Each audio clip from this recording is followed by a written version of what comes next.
بسم اللہ الرحمن الرحیم۔ قربانی کے مسائل کا سلسلہ ہے۔ مسئلہ یہ ہے کہ قربانی کے لیے جانور خریدا تھا، قربانی کرنے سے پہلے اس کے بچہ پیدا ہوا تو اس بچے کو بھی ذبح کر ڈالے، اور اگر بچے کو بیچ ڈالا ہے تو اس کا جو ثمن ہے اس کو صدقہ کر دے، قیمت کو صدقہ کر دے۔ اگر ذبح نہ کیا، نہ اس کو بیچا، ایام نحر گزر گئے، قربانی کے دن گزر گئے، تو اس کو بندہ زندہ صدقہ کر دے۔ اور اگر کچھ نہ کیا اور بچہ اس کے پاس رہا تو اگلا سال آ گیا قربانی کا، تو اس سال میں اس کو ذبح کر دے۔ یہ نہیں ہو سکتا، کیونکہ یہ پہلے قربانی کے جانور کا حصہ تھا، اس کا بچہ تھا، اب یہ اگلے سال قربانی پہ نہیں لگے گا۔ ٹھیک ہے، اگر جانور گائے ہے، بھینس ہے، اس کا بچہ قربانی سے 1-2 دن پہلے پیدا ہو جاتا ہے، اس کو بندہ ذبح کر دے، اس کا گوشت صدقہ کر دے،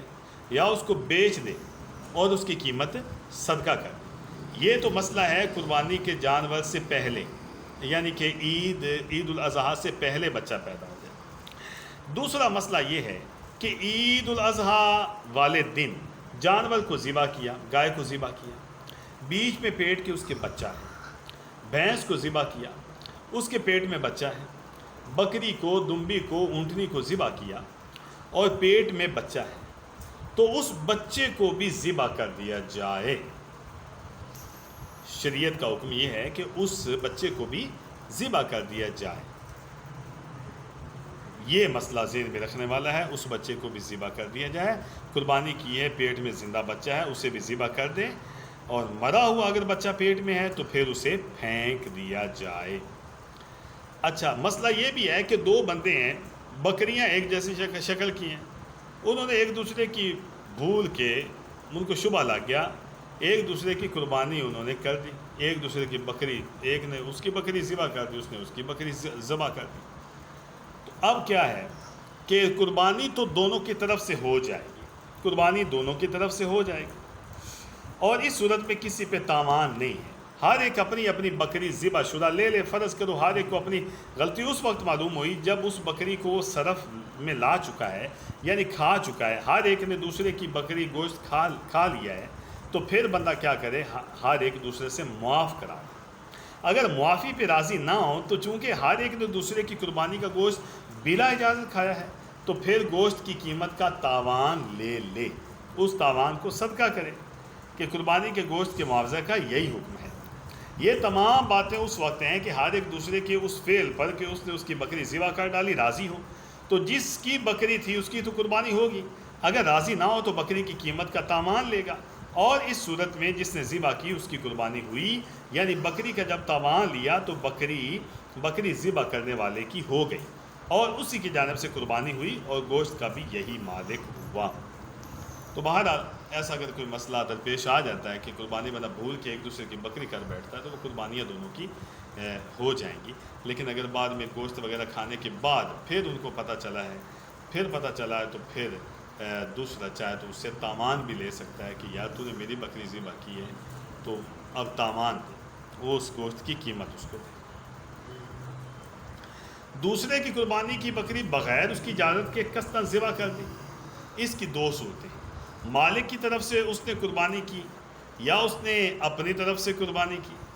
اگر اس نے مالک کی نیت سے قربانی کی ہے تو قربانی تو ہو گئی، وہ جانور قربانی کے لیے تھا، قربان کر دیا گیا، اس صورت میں مالک اسے تاوان نہیں لے سکتا۔ اور اگر اس نے اپنی طرف سے قربانی کی ہے اور ذبح شدہ بکری کے لینے پر مالک راضی ہے تو قربانی پھر مالک کی جانب سے ہوئی اور ذبح کرنے والے کی نیت کا اعتبار نہیں ہے۔ اگر مالک اس پہ راضی نہیں ہے بلکہ وہ بکری کا تاوان لیتا ہے تو مالک کی قربانی نہیں ہوئی بلکہ ذبح کرنے والے کی بکری ہوئی، اس کی قربانی بھی ہوگی۔ تاوان دینے سے وہ بکری کا مالک ہو گیا اور اس کی اپنی قربانی ہو گئی۔ تو یہ ذہن میں رکھیں، اگر کوئی دوسرا اس سے تاوان لے لیتا ہے کہ میری تم نے ذبح کر دی، بغیر اجازت کے ذبح کر دی، تو وہ اگر تاوان دے دیتا ہے تو سمجھو اس کی پھر جس نے تاوان دیا ہے اس کی جو ہے قربانی ہو جائے گی، اس کی قربانی ہو جائے گی تاوان دینے کے بعد۔ اگر بکری قربانی کے لیے معین نہ ہو تو بغیر اجازت مالک اگر دوسرا شخص قربانی کر دے گا تو قربانی ہو جائے گی۔ مثلا ایک بندہ اس نے 5 بکریاں خریدی تھی، اس کا خیال یہ تھا کہ ان میں سے ایک بکری کو قربانی کروں گا، اس نے یہ نہیں کہا ان میں سے کس کو قربانی کروں گا، ٹھیک ہے، معین اس نے نہیں کیا، تو دوسرا شخص مالک کی جانب سے قربانی نہیں کر سکتا، اگر وہ کرے گا تو تاوان لازم ہوگا، اس لیے ذبح کے بعد مالک اس کی قربانی کی نیت کرے بیکار ہے، اس صورت میں قربانی نہیں ہوگی، ٹھیک ہے۔ تو یہ ذہن میں رکھنا کہ ایک شخص نے 5 بکری خریدی، خیال تھا ان میں سے ایک بکری قربانی کروں گا، ان میں سے کسی کو معین نہیں کیا تھا، تو دوسرا بندہ اس کی طرف سے قربانی نہیں کر سکتا، ہاں خود کر لے تو پھر تو اس کی قربانی ہو جائے گی،